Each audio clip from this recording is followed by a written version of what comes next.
Hi, and welcome to a special presentation of the Be HEALTHistic podcast presented by Healthy Directions.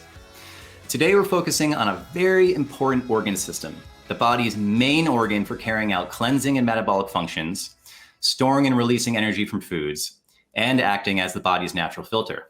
If you haven't guessed already, it's the liver. And when the liver is not functioning properly, energy and digestion are sure to suffer. The liver works by both filtering and neutralizing toxins so they can be removed from the body through our urine and stool. It is constantly working to break down not only environmental toxins that we encounter, but also toxins that we are exposed to daily, such as those in the food we eat, the air we breathe, the water we drink, and the medications we take. The liver also secretes a fluid called bile, which helps break down fats, preparing them for further digestion and absorption. The liver has a lot to do in our bodies, and it's very important to keep it healthy. Today, I'm going to discuss this topic with internal medicine specialist and my Healthy Directions colleague, Dr. Ken Redcross, whose experience being an internist will add a lot of value and expertise to the conversation. Welcome, Dr. Ken. Oh, thank you for having me on, Drew. It's great to be back. Well, you know, the liver is like this organ that we just don't talk about all that much, but we really need to bring it to people's attention. I always thought it'd be funny to have a shirt that said, "Love your liver." Yeah. Yes. It'd probably be a #1 seller, too. It might be a #1 seller. Maybe I should do that. I'll be your manager. All right, you do it. Let's do it. So let's dive into this so important organ that we have that is often neglected. In your practice, what do you do? What do you see around the liver in terms of needing support that people might be aware of? Like, when do you think about the liver in regards to health? A lot, Drew, because, look, a lot of what we take, whether it's something where I need my prescription pad or whether it's even other supplementation, I mean, everything either is going to go through the liver or through the kidneys, right? But especially the liver. The other thing I do, you're right, it's like the liver is the forgotten organ on how important it is, everyone. I mean, the liver performs almost 500 particular things for our bodies right there in the liver. So the reason why it usually comes up, unfortunately, is we talk a lot about blood sugar issues and issues with being overweight and obese. It tends to be when you see that some of the blood tests show a little bit of an elevation in the liver, and you start to realize it's because of their weight or what have you, that they probably have fatty liver. So that's really bringing it kind of top of mind these days. Yeah, so we'll definitely get into the fatty liver piece, because that is a major issue that a lot of people aren't aware of. But good news is that we can treat the fatty liver. So we'll get into that shortly. Absolutely. I tend to think of just the overall toxicity of our environment has been increasing steadily, right? Over a couple of centuries now. And the liver is really the organ that is feeling the burden from that, because it is its major role is filtering out toxins and toxicants and such. And so there's more burden on the liver these days more than ever. And especially, with just the poor diet that people are eating, they're not exercising as much. Yeah. All these factors are playing a role for putting more pressure on the liver and for it needing more support. So really quickly, I don't want to get into the biochemistry. I know you're big into biochemistry, but when we think about liver detox, we think about phase 1, phase 2. And really, with phase 1, we're thinking about more enzymes like cytochrome P450 enzymes. People may have heard of this before. What that does is that breaks down a toxicant from the environment and it brings it into phase 2, which is more of like a conjugation type step in the process of detoxification. So a methylation group might be added, or there's glucuronidation, there's glutathione conjugation, all these different pathways that exist in phase 2.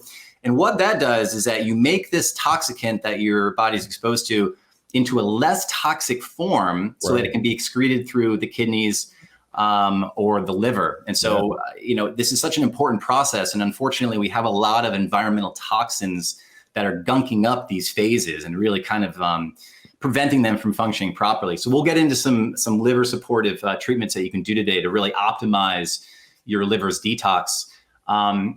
But I wanted to mention that because I think that's kind of #1 for people too. They think about detox for the liver, right? And I think it's such an important concept. And you're right, Drew. And I'm glad that you explained it that way, because It's complex, everyone. Each one of those steps that you're talking about, which takes to kind of detoxify, lets you know that the liver is such an important organ to help with just that.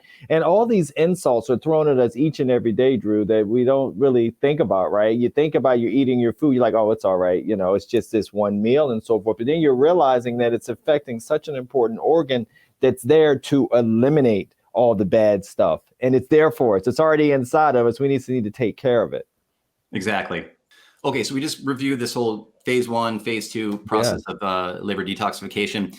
I wanted to give our listeners an understanding of like, what are we dealing with here? Like, what kind of toxicants are we talking about?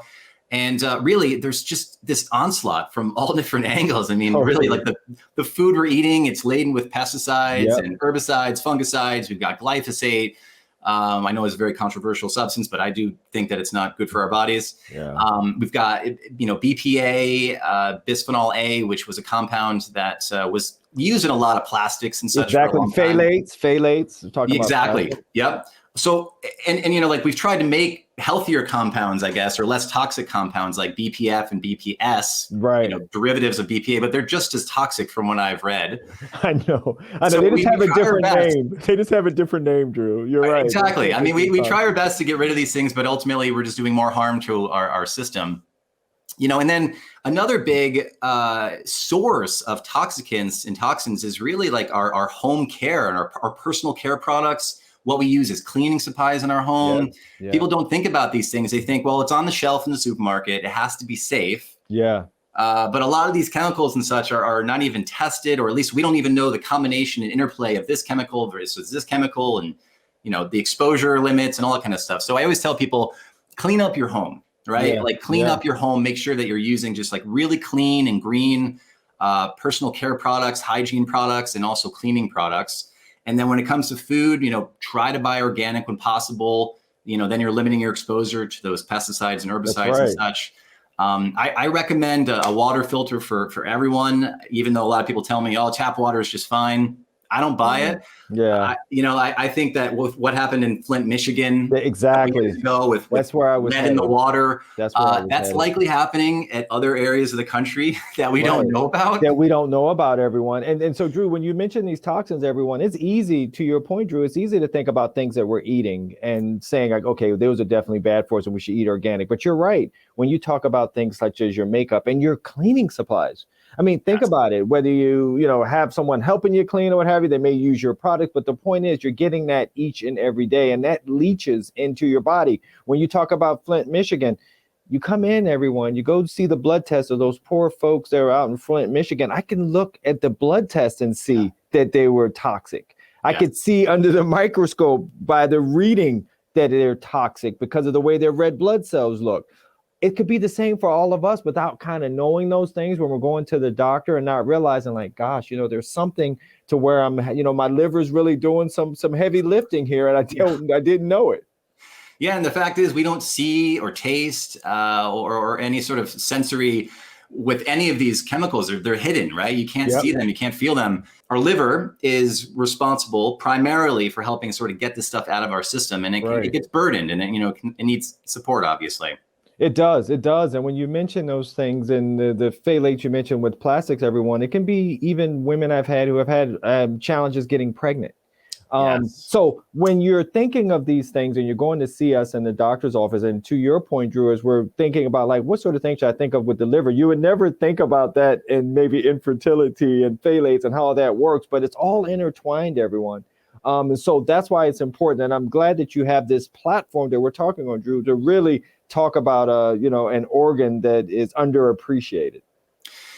Yeah. And I think as time comes along, we'll begin to support the liver more and give it the help that it needs, really. Yeah.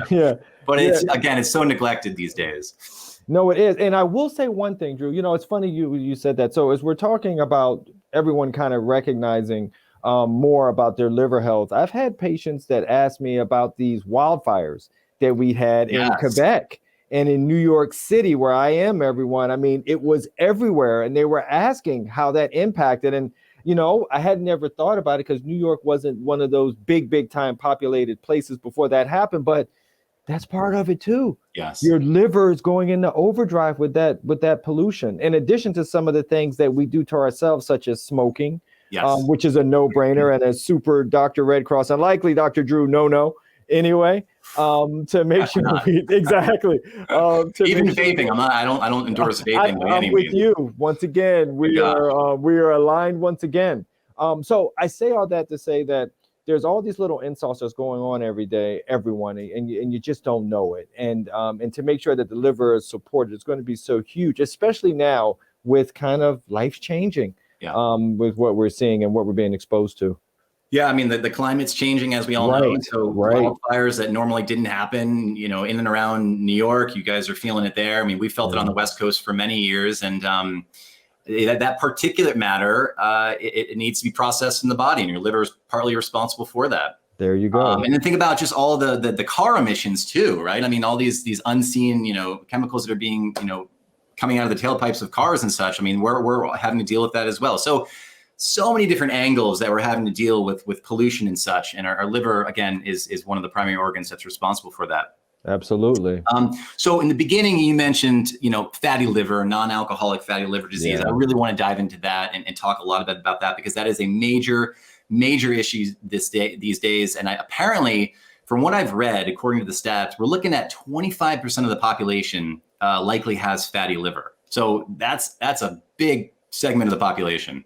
No, it really is, everyone. And let me go back. So I've been blessed enough to be in practice over 20 years now, Drew. And I remember at the beginning, when someone came in, you would get an ultrasound or a CAT scan, everyone, and you see a little bit of fat in the liver. You're like, okay, all right, well, whatever. That's no big issue. It wasn't this or whatever we were looking for. We would blow it off. Right. Fast forward now a couple of decades later, and we're talking about non-alcoholic fatty liver disease, which has kind of a bifurcation there, everyone. There's non-alcoholic fatty liver, and also another condition, which the acronym is NASH. It's a different way.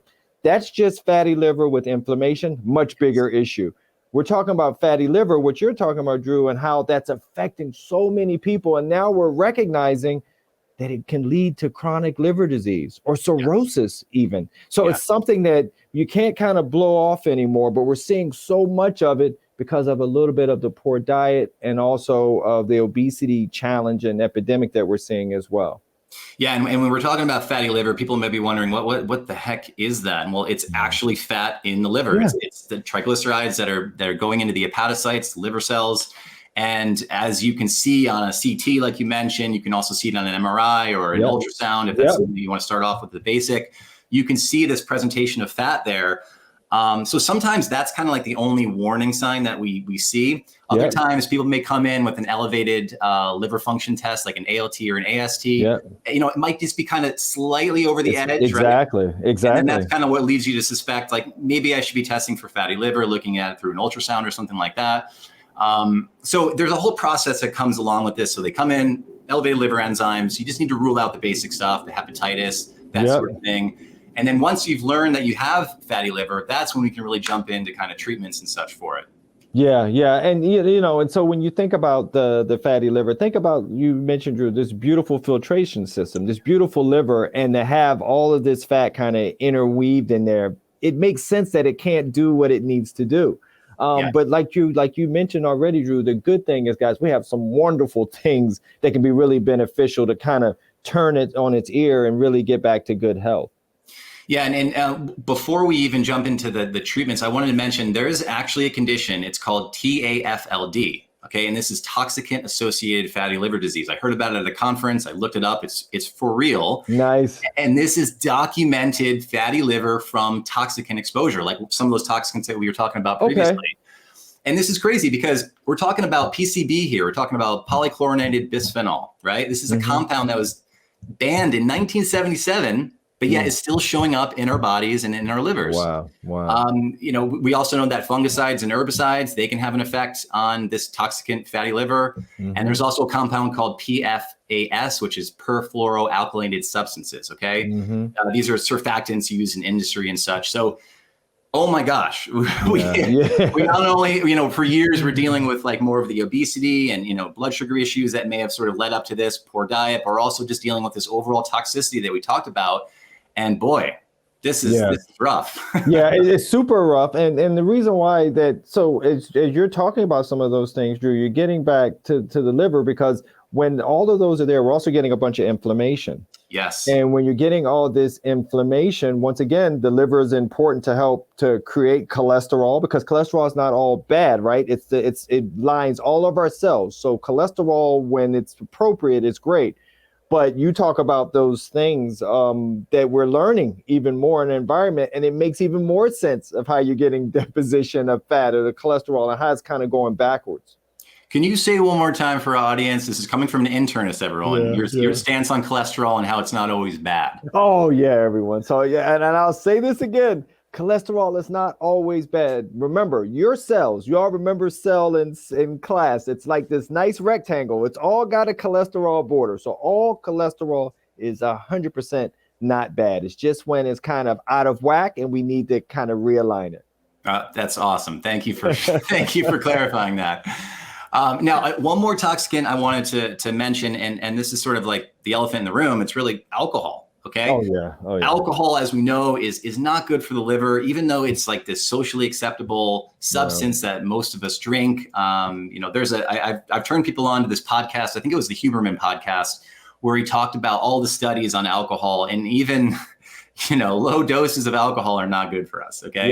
Yeah. No, I agree with you. And it just puts more burden on the liver. And so, that's why we've come up with this term of non-alcoholic fatty liver disease, because we're not dealing with alcohol. When, yes, people can certainly develop fatty liver from alcohol consumption, but we're dealing with a subset of people that are not drinking alcohol related to alcohol that is developing into fatty liver. So I just wanted to mention that. No, you're right. And I'm glad you mentioned that, because it gets back to when I mentioned that the non-alcoholic fatty liver disease. The reason why it's important to get into your doctor, especially if you have some of those risk factors that we talked about, is that it needs to be managed and dealt with, because just like alcoholic hepatitis, it can lead to the same outcome, cirrhosis, which is a much bigger issue and a bigger challenge. So it needs to be taken seriously now, especially.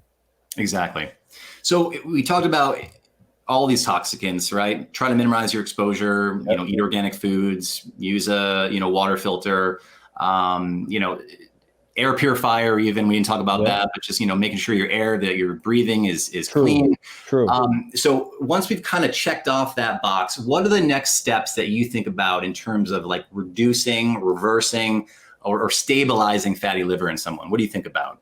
Well, the bigger one is the one that we talk about so much now. I know it gets older for everyone, but it gets back once again to being at that weight that our body wants to be in, and making sure that we're not overweight or we're not at a level of what they would say is obesity. And once again, we're very fortunate and blessed, Drew. There's things we can do about that, that we can control. But that's where it always begins for me. And if my patient isn't particularly overweight or obese, then it gets me really into that toxin sort of thing and doing a little bit more of an occupational / home assessment as to what sort of things do you have going on there. And when you think about, losing weight, I mean, obviously people ask the question, well, what do I do? What do I follow for a diet? What do I eat? Like, what do you typically kind of suggest as options for people for weight loss? All right. So I usually like to, I kind of have this 60-20-40 kind of rule that I try to do with each meal and with each of my meals, everyone. So it's 60 grams of carbs, 40 grams of protein, and 20 grams of fat. Number one, that reminds me of the importance of balance. And each one of those are healthy. So in other words, the healthy fats I'm talking about can be nuts. It can be nut butters. It can be olive oil. It's not a Twinkie or a ho-ho or something like that.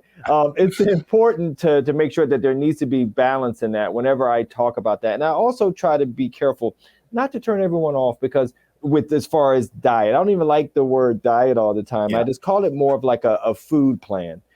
Into making sure that we're getting a lot of those things that we don't necessarily get in our diets here in the Western world. We need more nuts. We need more seeds, things that you're like, where do I even get? Like, that's never even an option for us. But it's following pretty much that Mediterranean diet, a lot less red meat, a lot more fish, a lot more lean meats if you're going to do that. Things that we know, it's proven already to show and show the longevity that you get with that when we eat the way we were supposed to when we were cave people, is the way that they ate. And I think people will see on social media and read about ketogenic diet and kind of that may lead to weight loss. What are your thoughts on that and fatty liver? All right, guys. So I don't know if I'll lose any friends here, but I hope not. I'll be your friend no matter what. All right, that's not my go-to. Like I said, everyone, for me, it's that 60-40-20. And it's because when I have someone who comes in that has their blood sugar or diabetic or what have you, I can talk about 60 grams of carbs and what that looks like. For me, it's a half cup of beans and a cup of white rice. I'm sorry, not white rice, yellow rice or wild rice sort of thing. So once again, you can get that balance there, not necessarily get those high sugar spikes. That 40 grams of protein can be 5 ounces of salmon. So it allows me to kind of arrange my plate all around without something that's, one of these diets that, once again, too much of one thing usually isn't good, for us at all. Yeah, I'm total agreement with you around the keto meal plan, as we'll call it. Yeah, there you go. I would not suggest that for those that have fatty liver, because it could be more damaging even with all the fat intake.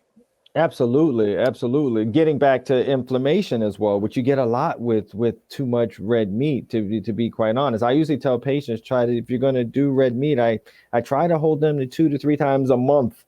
Yeah. I really do, try to get them to ascribe to that and see what the benefits can be.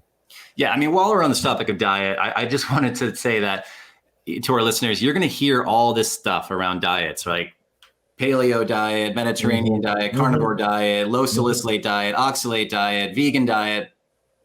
The list goes on and on. You got to go with what feels right for yourself. Okay. Because you can hear both sides of every diet and say, oh, this is really good for you. This might be bad for you. And it's changing all the time too. I mean, like I remember when like carnivore diet came out, 4 or 5 years ago, I thought it was the most insane thing ever. And the more I even learn about it, I think it's crazier. But people get onto that. And like, yes, I have had patients do the carnivore diet and their GI symptoms have cleared up.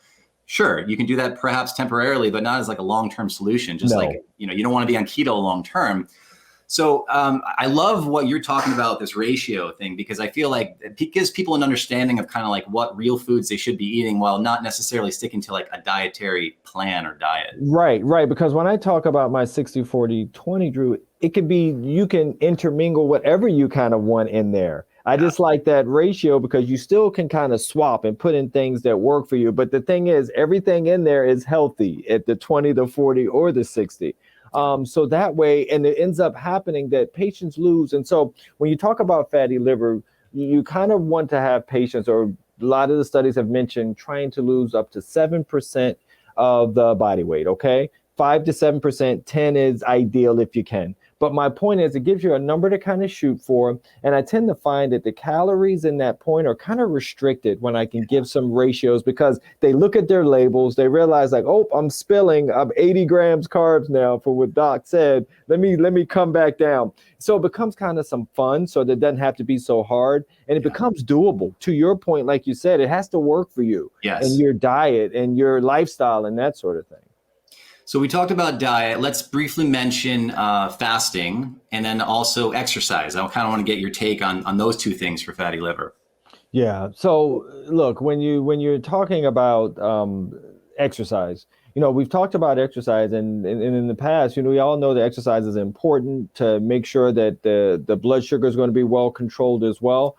It's a little bit of the same for cholesterol because they're so intertwined with one another. We know that when the blood sugar is in the right range, that the kind of ratio of the lipids improve. The HDL goes up, everyone. So I always talk about cholesterol, the good, the bad, and the ugly. So the good cholesterol, we know, is that HDL. So think about your blood vessel. We're looking through it, everyone, and it's nice and slippery. So therefore, we can't have any blockages. That's the HDL. Yeah. We know that the bad is the triglycerides. Those are things that we control by what we put at the table. And the ugly is that horrible looking LDL. And that's what we really try to get away from as well. And so as I think about it and talk about those things, that's kind of the way I think about that, Drew, at least, directly for that. Yeah, and I'm happy you mentioned triglycerides because that is one marker that people can get on their lipid panel. And we tend to see that elevated with fatty liver, right? It might be, in the Absolutely. 200 range or something like that. Tell our listeners about what increases triglycerides in the body. Well, the main thing we know is that it's what we're taking as far as in our diet and once again, and how it's being processed. And that famous liver that we're all talking about, it's also something you see in the metabolic syndrome, Drew, which you talk a lot about. In particular, everyone, triglycerides are a really, really big issue. And they're taking on a renewed kind of discussion. We know LDL is bad, but we're recognizing that triglycerides may have been slipping under the radar a bit Right. of their importance as well. And that's like hot off the presses. Yeah, exactly. That's such a good point. Such a good point. So what do you think about in terms of other measures that we can do to support fatty liver, like other liver nutrients, for example, or vitamins or minerals or other different compounds that you think of for liver support? All right. So now this is an interesting one, guys, because some of the patients I've had have, whether they've had hepatitis C in the past or other liver disorders, they live by a couple of things. They talk a lot about milk thistle. Mm-hmm. And it's interesting when I look at milk thistle, and Drew, you can let me know what your thoughts are on this as well, because with milk thistle, I've seen my patients who are taking it and they've gotten benefits, but yet the data is back and forth about how, if it's efficacious or not as efficacious, but I've seen the benefit. Yeah. I think lots of times it gets back to the source too of where they're getting it and that sort of thing. But that tends to be a unique one that people have mentioned before. I've had other people who are already on berberine for the benefits of the blood sugar support, and now the cholesterol piece. And if I think about that, that makes sense because I know it's helping with their cholesterol panel. So therefore, I'm eliminating some of it that way. And then I always mention a lot of vitamin D, which is once again kind of the basis for a lot of my supplementation that I talk about, in addition to diet and exercise. Yeah, the milk thistle piece, like you mentioned, we know that milk thistle can be liver regenerative. There's lots of studies on that, but you're right. In terms of reversing fatty liver per se, I don't think we really have any, concrete evidence there. But I will say that if we combine it with other things that we've just talked about, like maybe it's berberine, maybe it's some herbs like artichoke or burdock root. There's a compound called 4-liver, which is really this combination of two Ayurvedic adaptogens. I feel like, you can make some headway. You can make a little change here if you kind of use more of a combination formula and kind of use multiple compounds to help support fatty liver. There's also alpha lipoic acid. NAC is really good for supporting the liver. True. In fact, people should know this too. If you ever have any sort of like poisoning in the hospital, if you're there in the hospital, you have poisoning, they sometimes use NAC as a way to sort of support the liver and getting it functioning better and, boosting glutathione levels. This is an antioxidant that you and I haven't even mentioned today. Oh my gosh. I know. How did that happen? But, NAC is a really good compound for the liver as well. So there's just so much that you can do out there in terms of taking certain supplements to help support liver function as well. No, and I like that you mentioned NAC, and you're right, Drew. I remember, we had a patient that came in New York. We see a lot of different disease states, and we had a patient that came in fulminant liver failure. In other words, everyone, really bad liver failure. And the point is, NAC was a mainstay of therapy. And it's funny, Drew, because this is before my education on the holistic side of healing actually came around. So it's great to see these things married into Western medicine to show the benefits that we can get with some of these things that now we have access to. Yeah. And like you said, you may have not had the training, but you saw it clinically where a patient experienced this or that effect. And I think that's just amazing that our patients teach us. Yeah, totally do every day. Right. I wanted to mention this 4-liver product again. It's this combination. It's got 2 Ayurvedic adaptogenic herbs in it. There's a lot of clinical research on this particular formula. It's been shown to decrease some liver enzymes, so ALT and AST. It clinically reduced ALK-Phos, also GGT, which is another liver enzyme. It has a favorable effect on lipid profile as well. And it's been shown to actually reduce the fatty acid index. So it's got all these great things that are helping support it in terms of fatty liver. And additionally, this combination formula also helps support digestive health as well. So people reported having less digestive complaints while taking it. So is there anything else that you want to add about the liver, fatty liver, anything that we've been chatting about today? Anything else you think is really important for our listeners? So look, everyone, I think the main thing is, Drew and I, Dr. Drew, we joked a little bit about the liver being a forgotten organ, but it really is. It's a way to really stay healthy. And we talked about some simple things that you can control to make it healthy as well, along with some other support, whether it's for liver or artichoke or berberine and that sort of thing. A lot of things that you can add to your regimen to keep your liver healthy. So I think if anything I'd leave with everyone is just to recognize that, it's kind of to stand up and start to also focus a little bit more on liver health than maybe you were thinking before we talked today.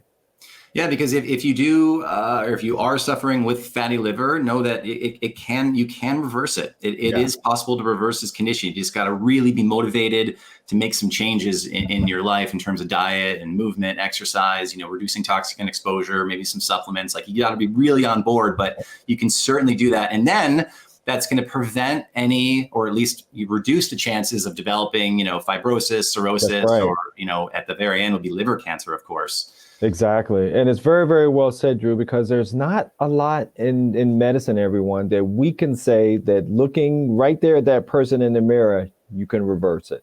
Exactly. And so I'm glad that you mentioned that. Well, Ken, thank you so much for coming on. I mean, I just feel like you and I, we always talk about some great topics here. We do. Well, look, thank you for having me on. And please, everyone, stay well and give your liver a break. Give your liver some love. There you go. I like that better. Give your liver some love. All right. Talk to you soon, everyone. Take care. Be well. Thanks for listening to this special presentation of Be HEALTHistic, presented by Healthy Directions. If you enjoyed this episode, don't forget to like, comment, and share wherever you listen or watch. To subscribe to our podcast or to listen to past episodes, visit our website at BeHealthisticPodcast.com.